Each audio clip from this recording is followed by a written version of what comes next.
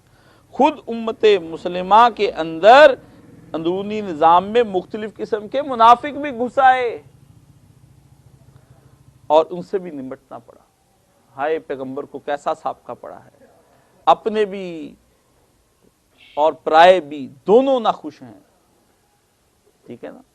اور میں زہر ہلا حل کو پھر کہہ نہ سکا کن، پیغمبر نے کہا اپنے بھی خفا مجھ سے، بیگانے بھی نہ خوش کہ میں زہر ہلا ہل کو کبھی کہہ نہ سکا کند، اقبال نے کہا اپنے بھی ناراض پرائے بھی ناراض۔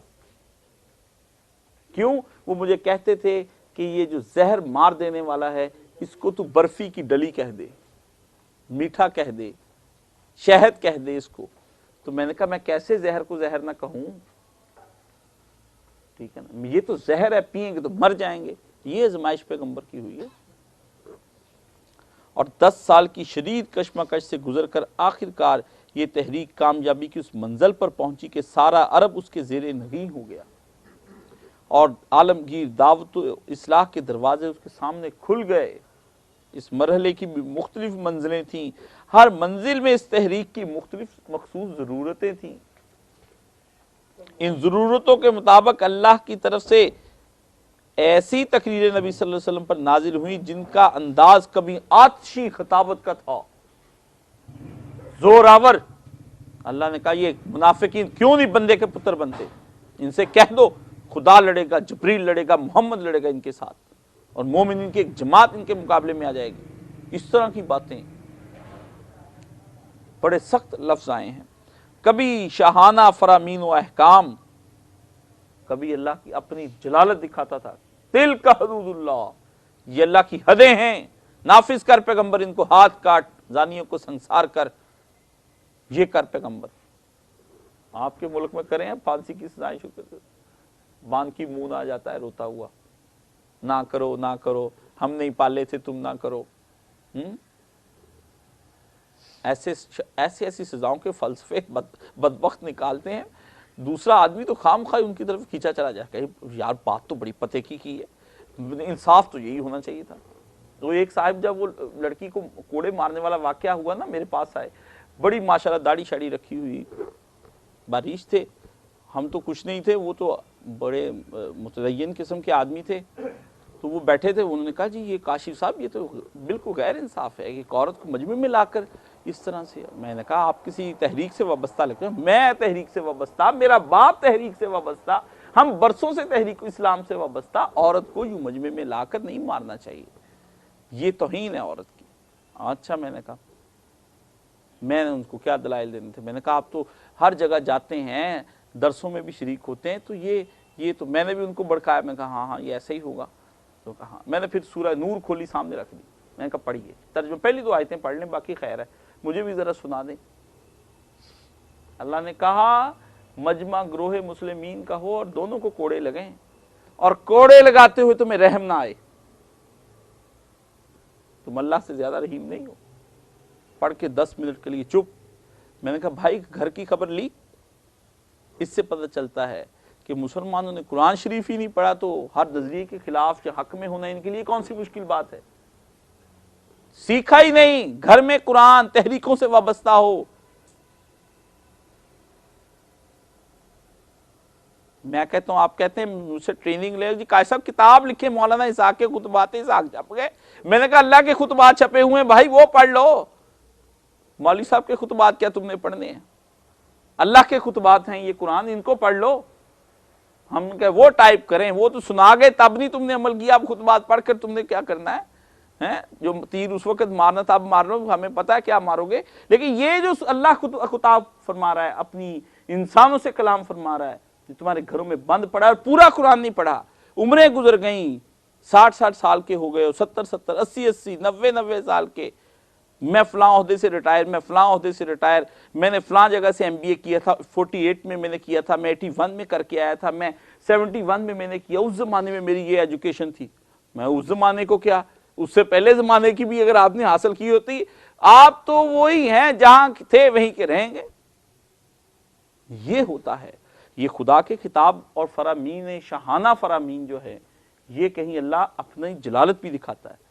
یہ نہیں اللہ رحیم بھی ہے، میں نہیں کہتا کہ نہیں ہے، لیکن اس کے لیے جو بندے کا پتر بننا چاہے، جس کا دماغ ہی ٹیڑھا ہو، جو خود متکبر اس کے مقابلے میں تکبر کرے، اس کے لیے رحیم ہو سکتا ہے؟ اس کی تو طبیعت صاف کر دے گا، اے پدری ہو جاتی طبیعت. پنے خان بنتے ہو ہمارے سامنے. کبھی معلمانہ درس و تعلیم کا، کبھی استاد کی طرح، اور کبھی مصلحانہ افہام و تفہیم کا ہوتا تھا کہ یوں نہیں معاملہ، یوں ہے. ایک ساتھ مجھے کہا کہ آپ جمعہ پڑھاتے ہیں، ذرا اس میں آپ سپیڈ اور یہ سب چیز. میں نے کہا بھائی میں گھر سے یاد کر کے آتا ہوں یا میرا کوئی ٹیپ ریکارڈر ہے کہ میں بٹن دباتا ہوں چل پڑتی ہے اور ٹیپ کو تیزی سے آپ ذرا ہلکی کر لیں؟ ایسا جمعہ جو آپ نے سلو پڑھنا ہے اس کے لیے اور بڑے مقام ہیں، وہاں تشریف لے جائیں. میری سپیڈ نہ کم کریں، اپنی تیز کریں، ٹھیک ہے نا؟ مجھے کہہ رہے ہیں جو تیزی سے بھاگا جا رہا ہے گول اچیو کرے، اس کا ذرا آہستہ چلو، مجھ سے نہیں چلا جا رہا. بھئی اس کو تو جانے دو جو جا رہا ہے. اور کہتے ہیں کہ ان میں بتایا گیا کہ جماعت اور ریاست اور مدنیت صالحہ کی تعمیر کس طرح کی جائے، زندگی کے مختلف شعبوں کو کن اصول و ضوابط پر قائم کیا جائے. مدنیت صالحہ، صالح تہذیب، اور منافقین سے کیا سلوک ہو، ذمی کافروں سے کیا برتا ہو. یہ قائد اعظم کی جو حشر کیا نا تقریر کا، وہ اس سے، یہ قرآن کے احکام.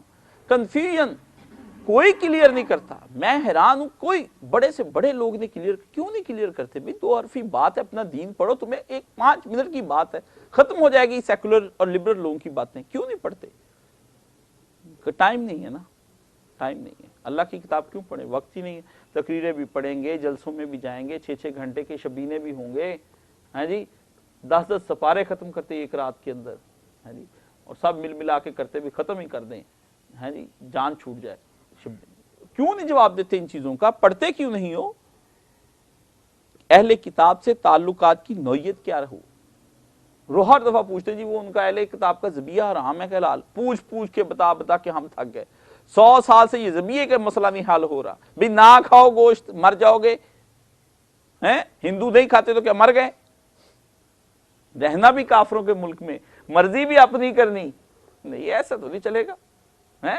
یا دارالسلام میں آؤ، حلال کھانا ہے تو، حرام کے لیے تو ادھر گئے ہو تم، پیسے اکٹھے کرنے کے لیے، دنیا کے لیے گئے ہو. کب دین کے لیے گئے ہو؟